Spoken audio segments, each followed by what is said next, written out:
नमस्कार. 2026 मध्ये आता महापालिकेच्या निवडणुका झाल्या. जिल्हा परिषदच्या होतील. पण नंतर पुढच्या टप्प्यात विधान परिषदेची एक निवडणूक होणार आहे. ज्याकडे सध्या आपल्या अमरावती विभागाचं खूप लक्ष लागलंय. अमरावती विभागामध्ये शिक्षक आमदार आणि पदवीधर आमदार ह्या दोन महत्त्वाच्या अशा निवडणुका आहे, ज्याचा थेट लोकांशी काही संबंध नसतो, संबंधित लोकांचा असतो. पदवीधरमध्ये जे पदवीधर झाले ते लोक निवडले जातात आणि शिक्षक मतदारसंघात तर शिक्षक असे मतदाते असतात. विधान परिषदेमध्ये 7 शिक्षक आमदार आहेत महाराष्ट्रभर आणि या आमदारांमध्ये यांची निवडणूक कशी होते वगैरे वगैरे याची खूप चर्चा नंतर आपण करणार आहोत. मुळामध्ये शिक्षकांच्या निवडणुकीमध्ये समाजाला फारसा इंटरेस्ट नसतो. कारण शिक्षकांसाठीच फक्त ही व्यवस्था आहे, बाकी डॉक्टरांसाठी, इंजिनियरसाठी, व्यावसायिकांसाठी अशी कुठे व्यवस्था नाही आहे, वकिलांसाठी नाही आहे. परंतु भारतीय संविधानामध्ये डॉक्टर बाबासाहेब आंबेडकर यांनी मात्र शिक्षकांसाठी ही व्यवस्था ठेवली. म्हणून या शिक्षक परिषदेच्या जागेचं एक अनन्यसाधारण महत्त्व आहे. अलीकडे काही निवडणुका अशा झाल्या, म्हणजे 2014ची एक झाली, त्यानंतर 6 वर्ष विधान परिषदेचा कालावधी हा 6 वर्ष आमदारकीचा आहे. 2020 मध्ये निवडणूक झाली, आता एक 26 मध्ये होत आहे. 2014 पासून या निवडणुकीमध्ये विशेषतः अमरावती विभागात बरंच राजकारण बदललं आहे. आणि ते राजकारण काय बदललं आहे, कसं कसं ते बदलत गेलं याची चर्चाही पुढे कधीतरी होईल आणि मी सतत या निवडणुकीमध्ये तुमच्यासोबत असेल. सुरुवातीला आपण मंडल न्यूज चॅनल बघत आहात आणि हे जर तुम्ही चॅनल सबस्क्राईब केलं नसेल तर करा.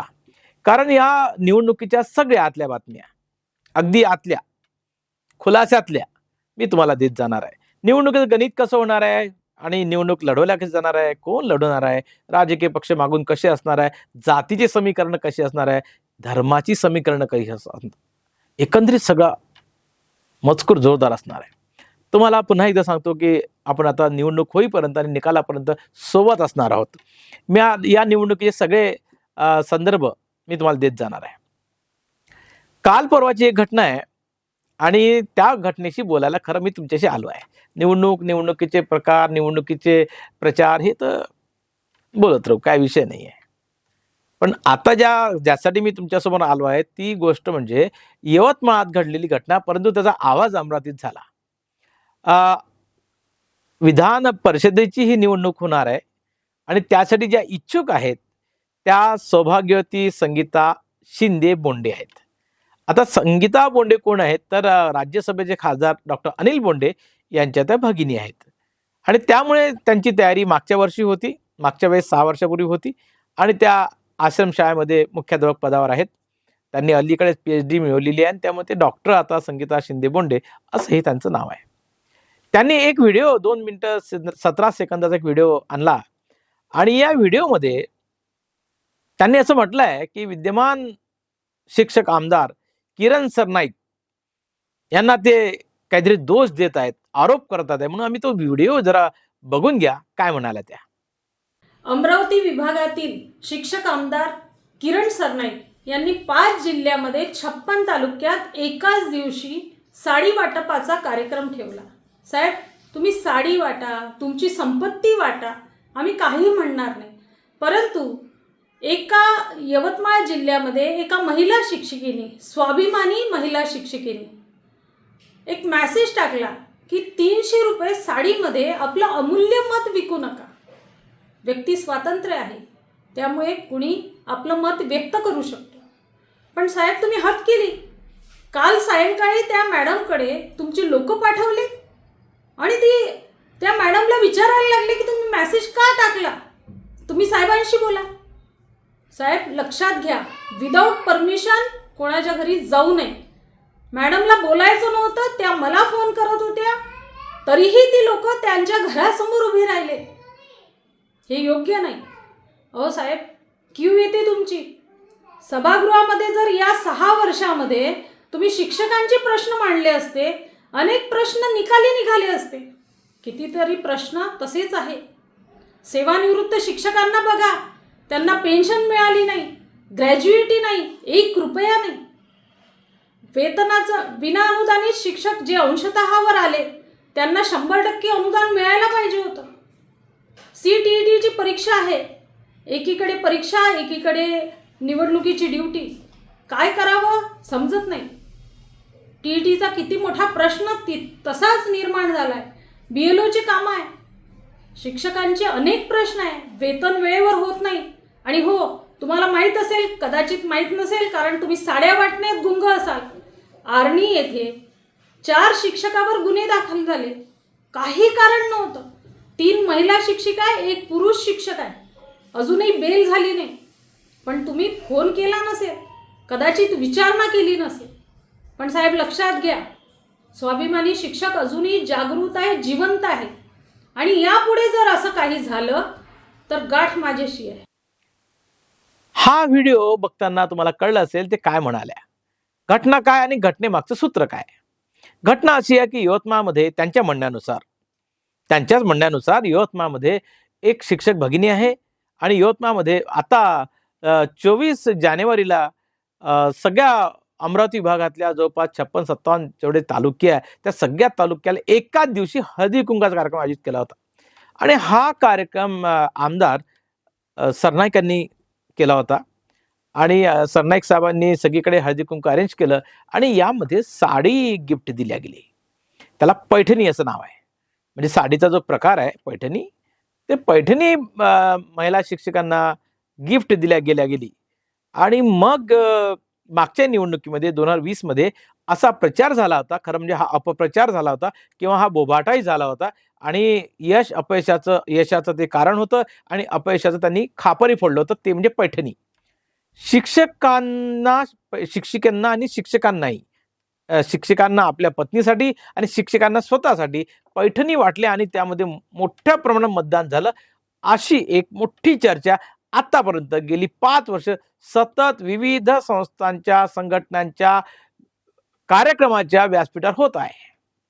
आता त्याला पुन्हा तोंड फुटलं आणि 24 जानेवारीला अमरावती विभागातल्या जवळपास सगळ्या तालुक्यामध्ये एका दिवशी हळदी कुंकू ठेवण्यात आलं. आणि मग तिथे पैठणी दिल्या गेली, साडी दिल्या गेली. यवतमाळमध्ये एका शिक्षक भगिनीने ही मी साडी घेणार नाही अशी भूमिका घेतली. आणि मग आता सगळे तुम्ही सोशल प्लॅटफॉर्मवर आहात, सोशल मीडियावर म्हणजे फेसबुकला त्यांनी एक 4 ओळीचं पोस्ट केलं आहे. आणि ते म्हणतात की 300 रुपये साडीमध्ये आम्ही स्वतःला स्वाभिमान गहाण ठेवणार नाही वगैरे वगैरे. मी ती पोस्ट बघितली नाही, पण हा उल्लेख यांनी केलेला आहे. तर ती पोस्ट केल्यानंतर मात्र सगळीकडे गदारोळ झाला आणि आमदार साहेबांचे समर्थक कार्यकर्ते नाराज झाले आणि लगेच त्यांना फोनोफानी वगैरे झाली अशी बातमी आहे, अशी चर्चाही आहे. आणि मग त्यांनी ती पोस्ट डिलीट केली. दरम्यान ह्या ज्या शिक्षक भगिनी आहे ह्या डॉक्टर संगीता शिंदे यांच्या अगदी जवळच्या आहेत. त्यामुळे त्यांना घडलेल्या प्रकाराची माहिती दिली. त्याच दिवशी संगीता शिंदे आणि आलेल्या वर्तमानपत्राच्या बातमीनुसार सायंकाळी त्यांच्या घरी, त्या शिक्षिकेच्या घरी काही लोक, 2 लोक किंवा काही लोक, आता नेमकं तो काय प्रकार माहीत नाही, ते गेले आणि त्यांनी ज्यांनी ही पोस्ट केली होती, ज्यांनी पैठणी घ्यायला नकार दिला होता, त्या स्वाभिमानी शिक्षकालाच भेटायचं आहे असा आग्रह धरला. त्या भेटल्याने असंही आहे. आणि मात्र त्यातून तणाव तयार झाला, कारण आपल्या देशामध्ये अभिव्यक्ती स्वातंत्र्य आहे की नाही? आपल्याला एखादी गोष्ट नाही करायची, हा आमचा हक्क आहे. आणि हा हक्क कोणीतरी वापरला म्हणून त्याला आमदार साहेबांचे नाराज कार्यकर्ते जातात. आता याच्यामागे आमदार आहेत का माहित नाही, त्यांनी याचे असे आदेश दिले काय तेही माहित नाही. यवतमाळातली घटना आहे त्यामुळे अमरावतीत ते काही फारशी माहीत नाही. परंतु जर ही घटना जर सत्य असेल तर ही घटना धक्कादायक आहे. त्याचं कारण असं आहे की आमदार किरण सरनाईक या सगळ्या घटनेमागे असतील काय, तर आज आपल्याकडे असा पुरावा नाही की यांनी अशी प्रतिक्रिया द्यायला सांगितली असेल. पण जे कोणी व्यक्ती गेल्या असतील आणि गेल्या हे जर खरे असेल तर प्रश्न असा आहे की कोणी समजा आपलं मत मांडते फेसबुकवर, मग त्याला तुम्ही रोखणार आहात का? आणि रोखणार असाल तर तुम्ही आपल्या संविधानाने दिलेल्या हक्काची पायमल्ली करत आहात. सोबत तो एक फौजदारी गुन्हाही आहे. आणि त्यांनी गेला, त्या मॅडमला मानसिक त्रास झाला आणि संगीता शिंदेंनी असा व्हिडिओ केला. या व्हिडिओचं मूल्य तसं वेगळं आहे, पण महत्त्वाचा प्रश्न आहे की महिलांनी बोलूच नाही का? त्यांनी व्यक्त व्हायचं नाही का? एका महिलेला वाटलं, एका भगिनीला वाटलं की नाही, मला तुमची साडी नाही पाहिजे आणि माझं असं मत आहे, हे मांडण्याचा अधिकार आम्ही ओढून घेणार आहोत का? आणि मग आम्ही म्हणतो की विधान परिषदेमध्ये आवाज उठवा आणि मग संगीता शिंदेचे मुद्दे, पुढचे मुद्दे जे आहेत ते राजकीय मुद्दे आहेत. ते म्हणतात की तुम्ही 5 वर्ष झाले काहीच बोलले नाहीये. ही खरी गोष्ट आहे. शिक्षक संघटना, शिक्षण संस्था, शिक्षकांचे प्रश्न याच्यावर काहीच बोलल्या जाऊन नाही राहिल्या. अनेक घटना घडत आहे. शिक्षण क्षेत्रामध्ये जेवढ्या घटना घडत आहेत, सध्या कोणत्या विभागात एवढ्या घटना नाही आहे. शिक्षक आमदार काय करत आहेत? लोक प्रश्न विचारत आहे. हा प्रश्न, याची उत्तरं किरण सरनाईकांना द्यावेच लागतील. कारण तुम्ही आमच्या मतांच्या भरोश्यावर, शिक्षकांचं म्हणणं आहे, तुम्ही आमच्या मतांच्या भरोश्यावर निवडून गेलात ना, मग आमच्यासाठी काय केलंय? जुनी पेन्शनचा खूप मोठा प्रश्न जैसे थे आहे. अमरावती भागात अनेक समस्या तयार झाल्या, त्याचं काय उत्तर आहे? याची उत्तर जर कोणी मागत असेल तर त्यांचा हा अधिकारी आहे आणि मग त्यांना निवडणुकीमध्ये उभं राहायचं आहे, तर स्वाभाविक ह्या गोष्टी करायच्या आहे. आज आपल्या या व्हिडिओमध्ये मला एवढंच पाहायचं आहे. मी व्हिडिओ करत राहणार आहे आणि आमचा स्वभाव आहे की लोकशाहीसाठी लढलं पाहिजे. प्राण दिला तरी चालेल, पण लोकशाही जिवंत राहिली पाहिजे. आणि लोकशाही जिवंत राहिली तरच ही व्यवस्था जिवंत राहील. असा जर प्रकार होत असेल तर याचा निषेधही केला पाहिजे. कोणी पैठणी देऊन पुढे मताची झोडी पसरवत असेल तर त्याच्यावर बोलत राहू आपण. तो विषय वेगळा आहे. आता वेगळा विषय आहे, शिक्षण क्षेत्रामधली ही एकमेव निवडणूक आहे की जी निवडणूक आता राजकीय झाली आहे, जी अनेक वर्ष संघटनांच्या ताब्यात होती. जेव्हा हे सगळं यवतमाळात होत होतं तेव्हा मात्र शेगावमध्ये विदर्भ माध्यमिक शिक्षक संघाचं विदर्भ स्तराचं मोठं भव्य मेळावा झाला.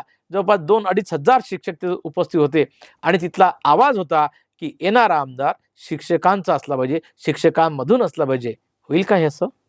पाहत राहा, सबस्क्राईब करा, लाईक करा, शेअर करा. कसं वाटलाय हा व्हिडिओ कमेंट्स करा आणि बिनधास्त बोला. आपण लोकशाही जिवंत ठेवूया आणि असंच एकमेकाशी बोलत राहूया. धन्यवाद.